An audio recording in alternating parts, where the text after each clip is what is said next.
आपका स्वागत है।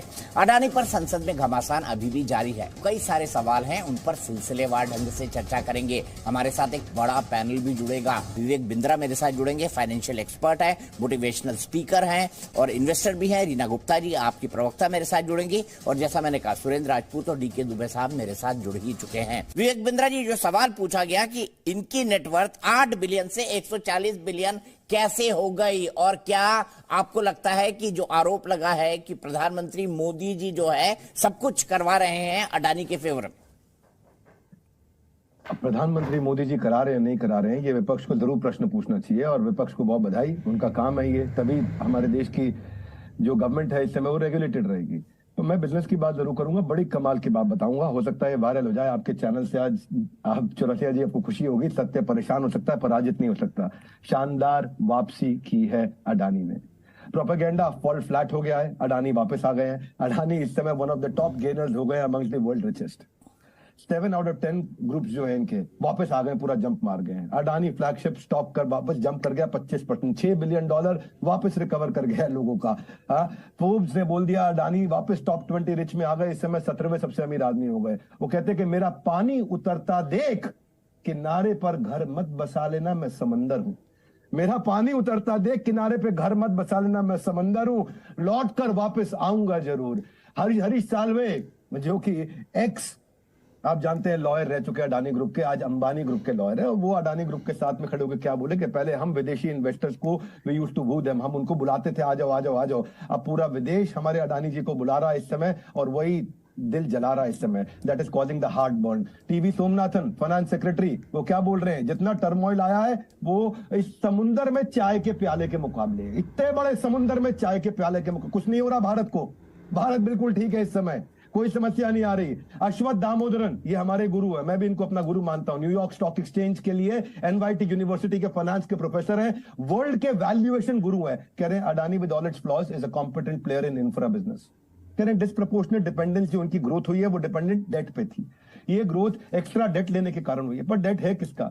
ये कह रहे हैं सीडेंट इन्वेस्टर जो है मार्क मोबियस, जो कह रहे हैं ना इस समय भारत के कुछ लोग लगे हुए हैं कि भारत गया, भारत गुड़ गया खत्म हो गया, बैंक खत्म हो गया, एलआईसी खत्म हो गया। वो क्या बता रहे हैं, दुनिया के सबसे बड़े इन्वेस्टर। अरे रुक 2 मिनट दीजिएगा दीपक जी, कमाल की बातें बताऊंगा आपको, काम आएंगे एक एक करके। विवेक जी आपके पास वक्त है, एक एक करके जवाब ले लेते हैं। अभी स्टॉक प्राइस आपका कहना है कि ऊपर चले गए हैं इस मैं तो आपको बताने वाला हूं कौन कौन क्या क्या कहने वाला, केवल मैं नहीं, क्रेडिट साइड जो है फिच रेटिंग की वो मैं आपके पास आऊंगा। प्रांजल भी मेरे साथ हैं, स्वयं प्रकाश पुरोहित जी, उनको मौका देना जरूरी है। पुरोहित जी आप क्या कहेंगे, क्योंकि आपकी पार्टी के बारे में आज अधीर रंजन चौधरी ने आरोप लगाया है कि आपने चूंकि ताजपुर पोर्ट लिया हुआ है इसलिए आप इस मुद्दे पर बोलने से बच रहे हैं। हकीकत क्या है और कांग्रेस का साथ नहीं दे रहे? देखिए आज देश के अंदर में अभी जो फाइनेंशियल एक्सपर्ट बने हुए हैं, मुझे लग रहा है ये अडानी के ब्रांड एम्बेसडर बनकर के बात कर रहे हैं। आज अडानी के शेयर ऊपर गिरे या नीचे गिरे फर्क नहीं पड़ता है, फर्क पड़ता है कि अडानी के देश के अंदर में जो सत्ता में सरकार बैठी है, किसी भी कॉर्पोरेट कंपनी में अगर लूप होल्स है, अगर किसी ने आरोप लगाया है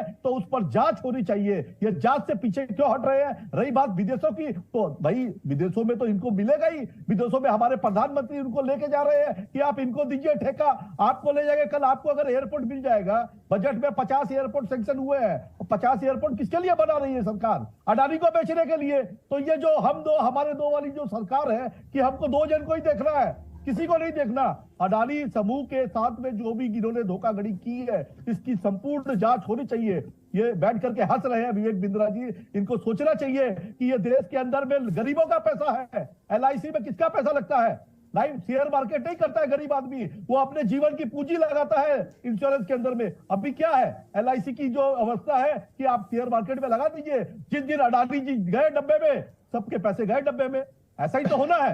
नोटबंदी में 4000 के लिए लाइन लगा दी थी, काला धन बंद हो गया क्या देश के अंदर से? नहीं हुआ।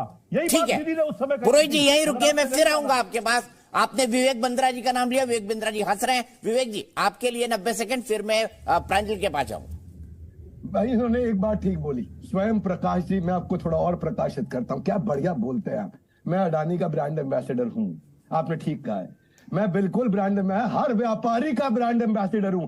मैं इस देश के 50% जीडीपी में ग्रोथ देने वाले, मैन्युफैक्चरिंग आउटपुट 60% ग्रोथ देने वाले हर एमएसएमई एसएमई का ब्रांड एम्बेसडर हूं, और ये मैंने ठेका ले रखा है। इसके बदले में मिलता कुछ नहीं, क्योंकि मैं जानता हूं जब खुशहाली आएगी तो फायदा आपकी पार्टी का भी होगा, पूरे देश का होगा, हर एक का होगा। आपको जरा मैं 2-4 चीजों से और प्रकाशित कर देता हूं। स्वयं प्रकाश जी तेजी से पकड़ना, क्योंकि मेरी वर्ड पर मिनट जो है बहुत ज्यादा तेज है। आप ये समझ लीजिए, पहले आनंद महिंद्रा ने क्या बोला।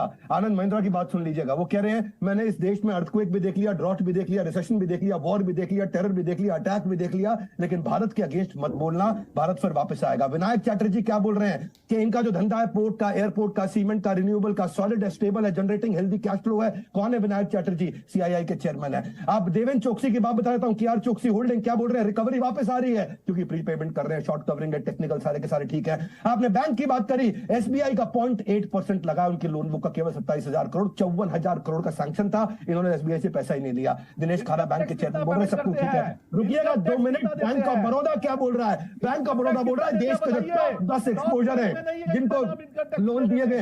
अरे स्वयं प्रकाश जी आपको प्रकाशित कर रहा है। 1 मिनट दीपक चौरसिया जी, मैं नहीं बोलूंगा। आप बता रहे हैं सरकार के सहयोग से काम कर। अच्छा स्वयं प्रकाश जी उनको कंक्लूड करने दीजिए ना। 20 सेकंड और 90 सेकंड में सबको देता हूं। मैंने आपको दिया, प्लीज बीच में मत टोकिए। इसके बाद मैं बाकी गेस्ट के पास जाऊंगा, प्रांजल के पास भी जाना मुझे। स्वयं प्रकाश जी मुझे तो झगड़ा आपसे है ही नहीं, मेरा आपसे झगड़ा ही नहीं। आप तो बहुत प्यारे आदमी, मुस्कुराहट देखिए आपकी एकदम कोलगेट स्माइल। जरा मुझको 1 मिनट दीजिएगा। बैंक ऑफ बड़ौदा क्या कह रहा है?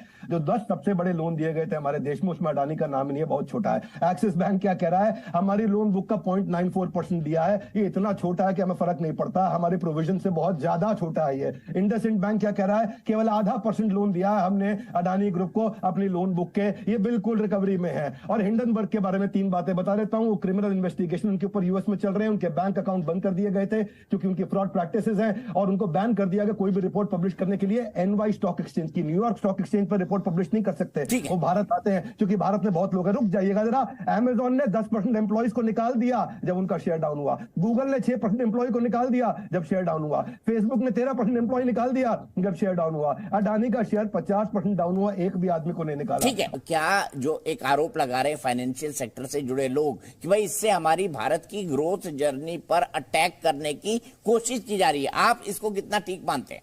अब कुछ फाइनेंशियल एक्सपर्ट्स की इस राय को। अभी बिंद्रा जी तो खैर बड़ी बड़ी बातें कर रहे थे। ये फाइनेंस की फील्ड के आदमी है भाई, जो ये अपना करना चाहे करें। हम लोग तो उतने पढ़े लिखे, बचाने के लिए शेल कंपनियों की जांच क्यों नहीं करते हैं ये लोग? मैं यहां से चलता हूं विवेक बिंद्रा जी के पास। शेल कंपनियों के आरोपों की जांच क्यों नहीं होना चाहिए विवेक बिंद्रा जी? कांग्रेस क्या सवाल वाजिब नहीं उठा रहे? आरपी जी आऊंगा मैं सीधे। नहीं, बिल्कुल वाजिब सवाल है कांग्रेस का। शेल कंपनियों के आरोपों की बिल्कुल जांच होनी चाहिए, और शुरुआत भी हो चुकी है। वो अपनी जांच करके अपनी रिपोर्ट दे भी चुका है हिंडनबर्ग। अब उसके ऊपर ये भी रिस्पॉन्ड कर रहे हैं कंटिन्यूअसली। आगे जांच होगी, क्यों नहीं होगी? सेबी को अपना काम करना चाहिए। मैं यहाँ बोल रहा हूँ कि हम इसका जो है राजनीतिक फायदा किसी और चीज का उठाइए। बिजनेसमैन के अगेंस्ट जाके भारत के जो ग्लोबल फुटप्रिंट्स बिल्ड हो रहे हैं उसमें राजनीतिक फायदा ना उठाइए, मेरी इतनी प्रार्थना है। मैंने आपको बताया अमेजॉन, गूगल, मेटा यानी फेसबुक, इन्होंने कितने एम्प्लॉय निकाल दिए। अडानी ने तो एक एम्प्लॉय नहीं निकाला है। मैं ये बता दूं, अभी पीछे कोई कह रहा था कि भारत डूब गया, बर्बाद हो गया। अरे भाई साहब, यूएस की 1.6% ग्रोथ रेट था, चाइना का 3.2% था, जर्मनी का नेगेटिव था, जापान का 1.5% था, इंडिया का 6.8% था।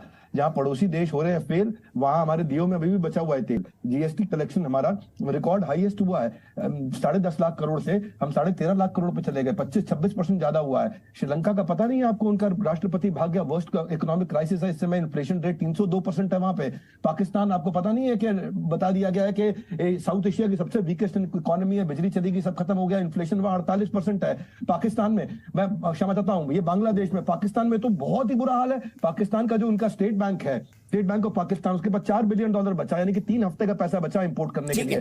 खत्म होगा, दिवालिया हो गया, 88% इन्फ्लेशन बढ़ गया। भारत में तो 4.8% था। हम लोग आज हम लोग पास जो इस समय ग्लोबल रिजर्व है डॉलर्स का, वो 6th हाईएस्ट है पूरे वर्ल्ड के अंदर। 13 करोड़ हमारे एमएसएमई इस समय कंट्रीब्यूट कर रहे हैं लगातार। ठीक है, सीधे विवेक बिंद्रा जी कैसे कंक्लूड करना चाहेंगे? आज पिछले कुछ दिनों से जो हिंडनबर्ग की रिपोर्ट के बाद अडानी पर आरोप लगे, उस पर क्या कहना चाहेंगे आप चलते चलते?